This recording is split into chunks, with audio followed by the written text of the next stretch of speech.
Livros sobre ditadura, que tem um contexto histórico de ditadura, geralmente eu quero acreditar que as pessoas não gostam tanto. Mas eu acho que são muito importantes para que a gente possa entender cada vez mais a nossa própria história por meio da arte, por meio da literatura. Eu sou Nathan Matos, editor do Literatura BR, e hoje a gente vai falar sobre Todos Nós Estaremos Bem, do Sérgio Tavares, publicado esse ano pela Dublinense. O Sérgio Tavares, para quem não conhece, é crítico, escritor, contista, e ele mantém lá no site A Nova Crítica resenhas críticas sobre diversos títulos, tanto nacionais quanto estrangeiros. O livro que me foi enviado pela Dublinense como cortesia chegou por aqui e passou algumas semanas aqui quietinho. Até que uma amiga, a Evelyn, que acabou também revisando o livro, ela falou para mim assim: Nathan, lê. Lê, que é o melhor livro lançado nos últimos 10 anos. Eu digo: não vou ler não. Um livro desse não pode ser o melhor livro lançado nos últimos 10 anos. E ela: é o melhor livro lançado nos últimos 10 anos, Nathan. Eu digo: tá bom, eu vou ler, porque você está dizendo. E fui lá e fui ler. E assim, galera, eu comecei a ler e achei que o Sérgio sabe o que faz. Ele sabe muito bem o que ele faz, ele sabe lidar com a palavra, ele tem conhecimento de causa. Isso é um fato e a gente não pode negar de maneira alguma. O Sérgio realmente é um puta de um escritor, talvez um dos melhores escritores que a gente tem nessa geração da qual ele pertence. E o livro está dividido em duas partes, tá certo? A gente vai ter também uma alternação de vozes, digamos assim. E aí na primeira parte a gente tem Câncer, que vai 1982, 1985, e a gente tem mais ou menos aí umas 70 páginas e chega na segunda parte, AIDS, que vai ali entre 89 e 99. Ou seja, a gente tem também um final, um período que se passa no final da ditadura, que aí a gente vai descobrir quem é Roberto, né? Que é um jornalista, um comunicador ali que acaba criando uma própria agência e fica rico, né, no final da ditadura, e lida com determinadas empresas que, convenhamos, talvez não sejam empresas que nós apoiaríamos hoje, provavelmente, e nem naquela época. Só que ele, na adolescência, conheceu Lúcia, né, que acaba que é uma comunista e futuramente vai ser uma ex-guerrilheira. Acaba que os dois se conhecem, a gente fica sabendo disso, ele vai por um caminho, ela vai por outra, com a questão de tudo que aconteceu no Brasil por causa da ditadura, e ela era uma guerrilheira, ela era muito empenhada, ela participava de várias coisas, o Roberto já não tanto. Eles tomam caminhos distintos, mas vão se encontrar muito tempo depois em Paris. Veja só, terra do amor, né? Assim dizem, né? Não sei se é isso tudo não, mas enfim.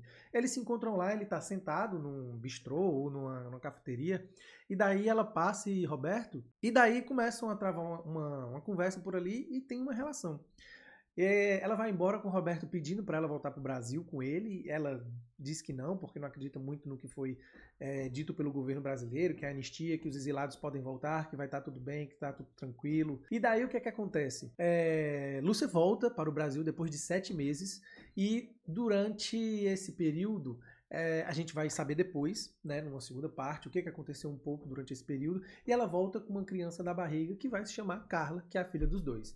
A partir daí a gente entra realmente nessa primeira parte, que vai entrar na dor profunda do casal, que significaria o câncer, a leucemia de Carla. A criança, eu acho que ela tem mais ou menos 6 anos, 7 anos, quando ela está com a leucemia. A gente fica acompanhando como que Roberto acaba também em alguma de suas viagens, né, tendo a sua, digamos, eu ia dizer lascívia, libertinagem, mas não é essa bem a palavra. Digamos que ele tem uma amplitude do seu ser, vou falar assim, né?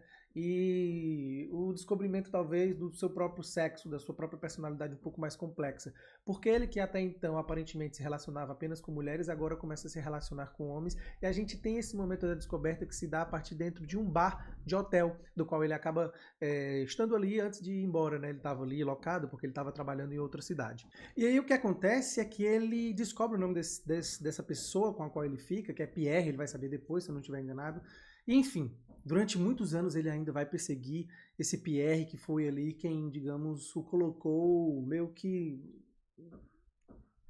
o colocou no mundo de si próprio, né? Porque ele acaba descobrindo algo de si que não conhecia. A gente tem isso muito bem descrito, muito bem detalhado, né, nessa primeira parte. Ao mesmo tempo que isso vai acontecendo, a gente vai vendo que Lúcia praticamente deixa tudo de lado, ela que é professora, tudo de lado para cuidar da filha.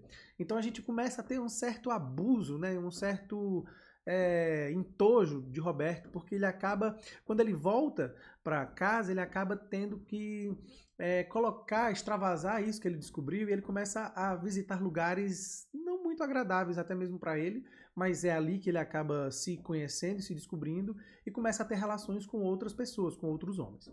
Beleza, e aí a gente tem alguns detalhes que eu não vou dar nessa primeira parte, e a gente vai para uma segunda parte, que é onde a gente vai ter aí a voz de Lúcia, e que para mim é realmente o ponto alto do livro, principalmente o capítulo 3 da segunda parte, é algo assim fenomenal. Por quê, Nathan? Porque a gente vai escutar a ex-guerrilheira falando, a gente vai ver como é que ela meio que descobre que estava sendo traída e ao mesmo tempo não deixa que isso impeça a relação dos dois, porque ela quer algo a mais. E aí eu não vou falar, porque eu acho que esse algo a mais vale muito a pena não comentar aqui, mas de uma certa maneira ela também vai se descobrir também de outras maneiras, com ele também, e sem ele saber que ela sabe do que acontecia. E enfim, no meio disso tudo, algo vai acontecer que vai levar a essa segunda parte intitulada AIDS, tá certo? E aí eu também não vou dizer quem que vai ter AIDS, ou enfim, porque eu acho que vale a pena você descobrir enquanto você lê. Ah, então você tá dando esses spoilers? Não, isso aqui, cara, não é nada de spoiler. Eu acho que é o mínimo necessário para vocês compreenderem que a gente tem esses dois personagens muito embrincados dentro dessa narrativa, muito bem construída, e que a gente vai ter uma terceira voz que aparece, se eu não estiver enganado, em 2 momentos. A voz que tem mais pertinência é de Roberto, porque ela aparece no começo e lá no fim. A segunda parte é basicamente Lúcia e a filha Carla.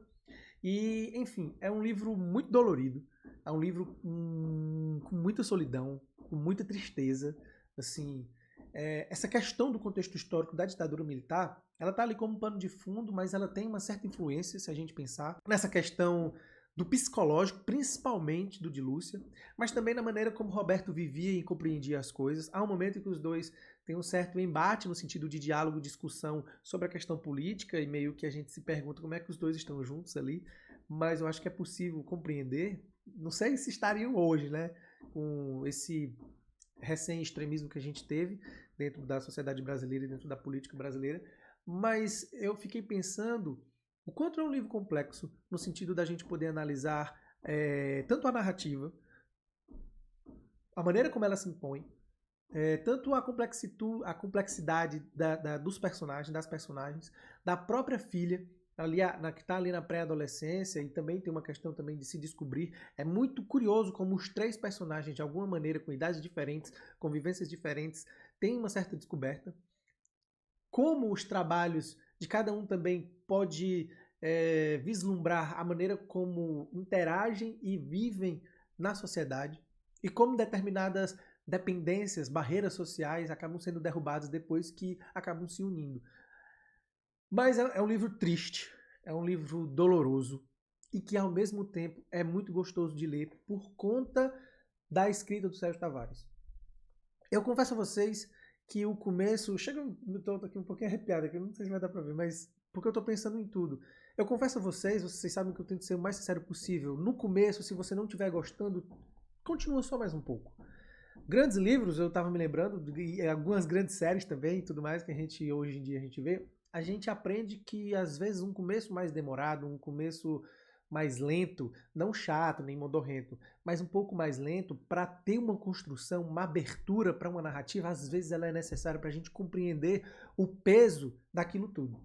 Então eu digo a vocês, leiam Sérgio Tavares, leiam Todos Nós Estaremos Bem, esse livro aqui, lá pela Dublinense. E se vocês confiam em mim, comecem e continuem, porque a voz de Roberto, ela é só o início para que a gente veja Lúcia, Carla e todo o desdobramento que acontece dentro desse livro aqui. Então, eu digo a vocês que tudo que acontece aqui, que vai ter a ver com...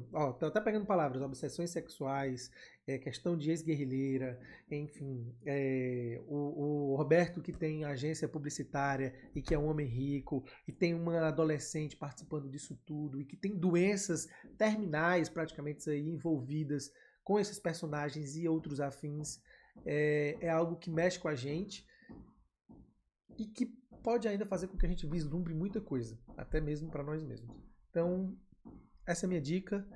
Leiam Sérgio Tavares, Todos Nós Estaremos Bem, de novo aí pela 3ª ou 4ª vez. Acompanhe a Dublinense, acompanhe as editoras independentes E é isso. Não esquece de dar uma curtida nesse vídeo, de compartilhar, de mandar para aquele amigo que confia nas suas dicas, porque você também de alguma maneira aí gosta das minhas dicas, beleza? Então é isso, vamos que vamos. Um abraço e até a próxima.